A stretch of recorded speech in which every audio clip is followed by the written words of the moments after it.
Please দয়া করে মালটাকে ডিফেন্ড করিস না। তুইও তো জানিস মা ঘাড়ের ওপর নিঃশ্বাস ফেলে সবাইকে সাফোকেট করে। তাই বলে টুক করে ফুকোটা একটা অ্যাফেয়ার। আগুন লাগার চান্স থাকলে না সবাই একটা এমার্জেন্সি এক্সিট খোঁজে। তুইও তো বাইরে পড়তে গেলি পালানোর জন্য। লাভ কি হলো?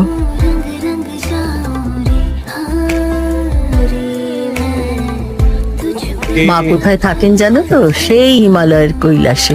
সেখান থেকে রওনা হয়ে ষষ্ঠীর দিন আমাদের এই নশ্বর পৃথিবীতে মা প্রবেশ করে। আমরা তাকে বোধন করে ঘরে তুলি। তো মা তো একা আসেন না, ছেলে মেয়ে সব নিয়ে আসেন। একান্নবর্তী পরিবার তো। এই তুমি একান্নবর্তী মানে জানো তো? আমার নাতনিরা জানে না। একবার আমার ছোট নাতনিকে জিজ্ঞেস করেছিলাম, কি বললো জানো? বললো যে একান্নবর্তী মানে হচ্ছে যে ফ্যামিলিতে 51 জন মেম্বার। এগুলো খুবই ইন্টারেস্টিং ব্যাপার। আসলে আমি কিন্তু ছোটবেলায় ঠাকুরদা ঠাকুমাকে পাইনি, এই জন্য এগুলো বলার মতো কেউ ছিল না। দেখো আমি কিন্তু